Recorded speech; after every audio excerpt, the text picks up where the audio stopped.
Au commencement était la parole, nous disent les Saintes Écritures. La langue était autrefois belle, elle était sacrée, elle était vie et portait la parole. Je me souviens encore dans mon village des vieillards contant et racontant des histoires, l'histoire de leur vie, usant de la langue des aïeuls comme moyen incontournable de transmission du savoir-être et du savoir-faire aux jeunes qui les écoutaient. Mon grand-père disait ceci: un jeune qui ne sait pas s'exprimer en public, parler, user de sa langue est comparable à un guerrier sans arc ni lance. Il a des compétences, mais ne sait pas s'en servir. Après tant d'années d'évolutions humaines, le monde est à présent omnubilé par le développement physique, par les sciences exactes. En témoignent les plages horaires affectées aux matières dites littéraires dans nos différentes universités. Moins de 15% en moyenne sur l'ensemble de l'enseignement, d'après les statistiques des classes préparatoires scientifiques en prépa scientifique en France. C'est dans ce contexte que je prends la parole en ce jour, moi jeune et fervente avocate de la langue. Quelle formation suivre afin d'être prompt à affronter le monde du travail?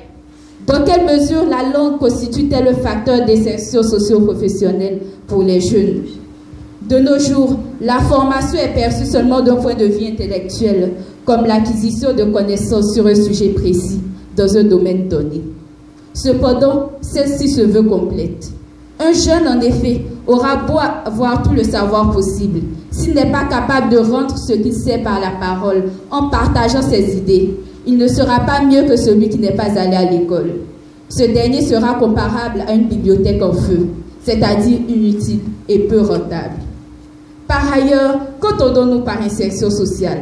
Pour ma part, je dirais que c'est créer les conditions nécessaires et favorables pour l'intégration des jeunes dans la société. Les aider à avoir des échanges profitables en vue de développer leur intellect. Mais cet échange ne peut se faire qu'avec un outil linguistique, la langue en l'occurrence. Bien s'exprimer, c'est s'ouvrir à l'autre, c'est apprendre à connaître autrui, c'est transmettre son savoir. Confucius, à ce sujet, disait ceci: celui qui ne connaît pas les mots ne peut connaître les hommes. Aussi, sur le plan professionnel, le monde du travail n'est pas un environnement aisé. C'est une jungle où seules quelques élites y survivent. La connaissance seule, en effet, ne suffit pas. Il faut y adjoindre un addendum, d'où l'intérêt de la langue. Elle est celle-là même qui permet de collaborer efficacement avec les membres de l'entreprise. Savoir s'exprimer, c'est être un élément clé du capital de l'entreprise. Du fait de l'importance de la langue, il s'avère plus que nécessaire de sensibiliser les jeunes à la pratique de cet outil. Les autorités de Seine-Saint-Denis en banlieue parisienne l'ont bien compris. Ainsi, chaque année, ils organisent le concours Eloquentia qui forme les jeunes à l'art oratoire. Cette opération aura permis d'accroître le pourcentage de jeunes dans le milieu professionnel. Et c'est cet objectif que tout pays devrait chercher à atteindre. Avoir des jeunes bien formés pour un développement social et professionnel garanti.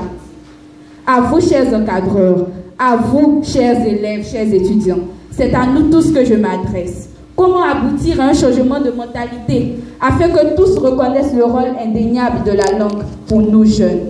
Je vous invite à vous pencher sur le sujet, à réfléchir aux enjeux et aux perspectives, car le développement effectif de notre pays se fera avec la contribution des jeunes, mais des jeunes bien formés, qui manient la langue comme le forgeron manie le fer, qui maîtrisent l'art oratoire et s'en servent à bon escient. C'était grâce à Ariel Ouadou, acteur de changement. Je vous remercie.